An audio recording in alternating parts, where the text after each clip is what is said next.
We gotta add more. I explained what A kit was, why you should buy a B kit, but I didn't explain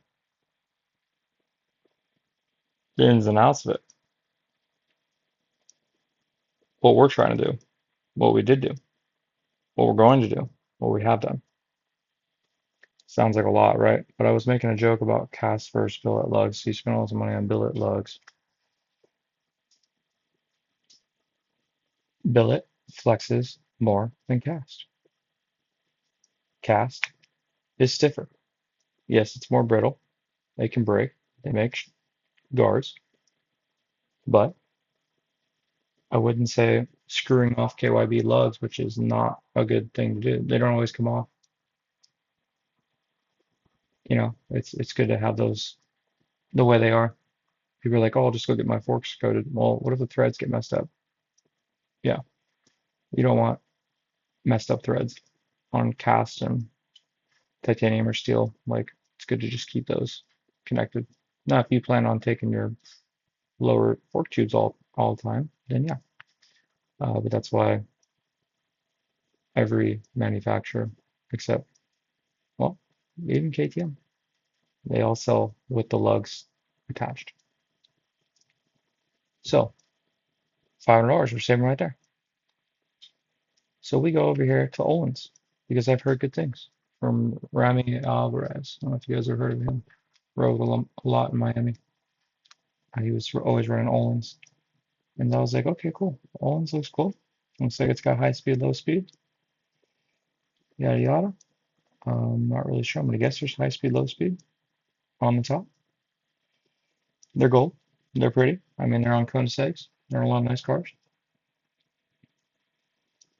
but there's nothing, no information on what we're actually getting. How long has this fork been like this? When's the last time it's been updated? Let's go to the shock.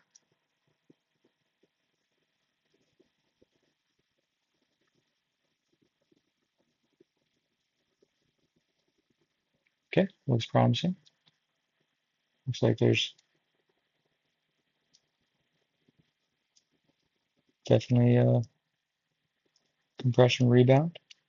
Looks like there's a smaller and a larger adjustment. It's all on top. That's cool. So that's promising.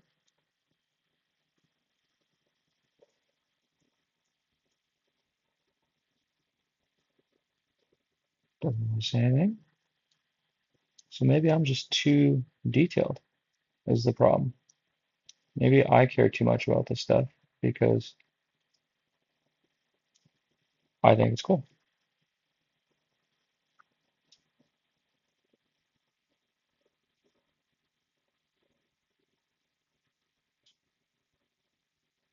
I don't think there's low speed rebound, and there's not. So, all right. Olin's, how much is this guy? So 1500, probably gotta get set up. So 2 grand. Forks are, probably around four, all said and done. So 6 grand, not too bad. Now it says the best Marzocchi, they think it's a dirt bike. So they said MX Tech. I've been wanting to check out these forks. I've never seen anyone actually run them.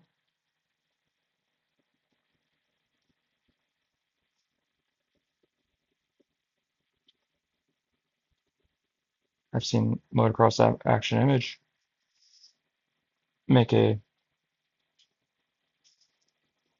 video about them, but now that I know that they get paid by people to do that, I'm not kind of surprised because I really liked them for a while.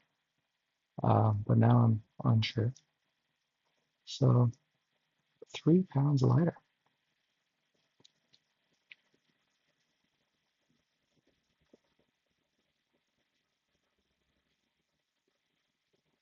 So it's got high speed, low speed.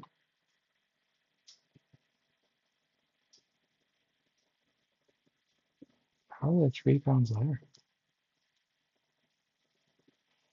Yeah, we need to go to MX Tech.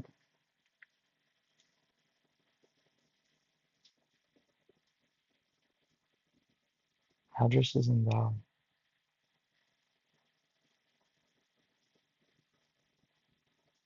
So we're gonna go.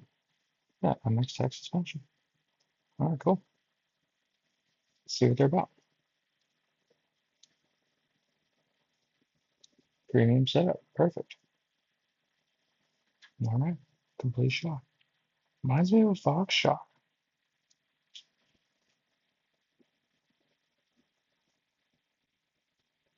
So far looks good. Okay, again.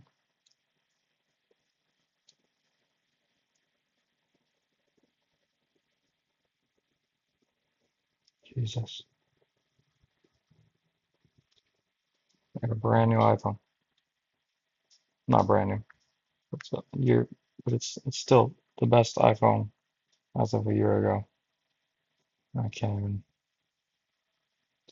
use it. All right. Hopefully the product. Here we go. 62 millimeter reservoir. That's what I like to hear.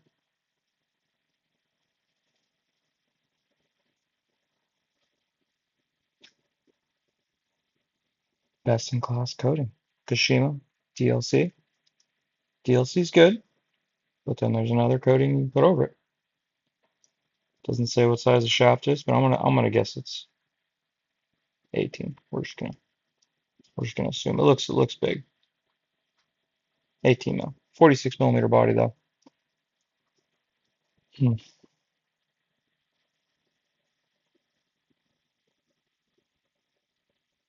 That looks good.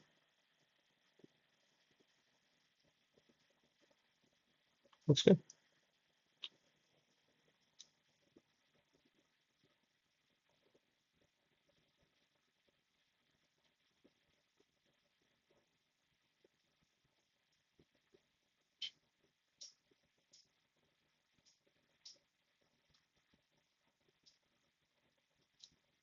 Yeah, looks really nice. So the forks. Okay. So 7 Gs.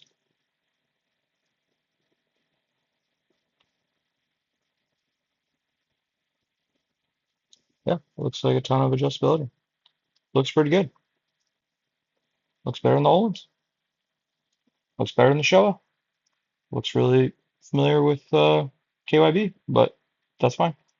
I wonder why no one's running it though. I wonder why they're not doing single function. Why is there not titanium springs, titanium shafts, fork tubes? They used to run aluminum fork tubes. Honda did that. Honda did some crazy stuff. So it's all been done. But metal qualities have changed.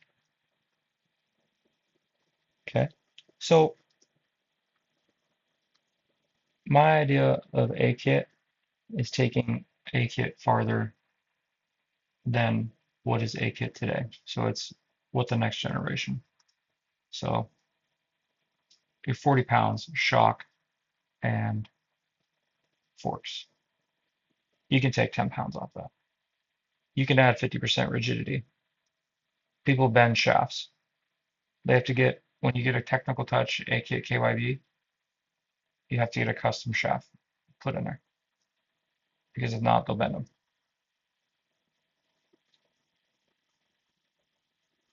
I think there's better coatings and I think there's better materials that can be made. So that's what we'd like to do. And that's what we focus on is working with those kind of items.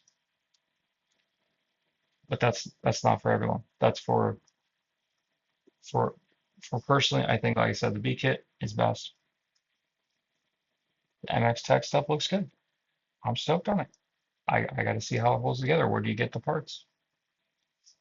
Like I've only seen motocross review them, but problem is with that, I know that people pay them to review now, so it doesn't really matter. Why haven't I seen them anywhere else? So I might have to work with them because if it's the same as Technical Touch, but it's already built and it's all built and everything's good, then yeah, that might be something we work with. So be good to hear some comments. I'm all about a bike being super stiff. I want rigid.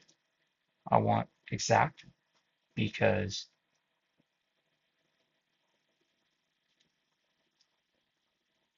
we already have to think 100 times a second when we're riding a dirt bike.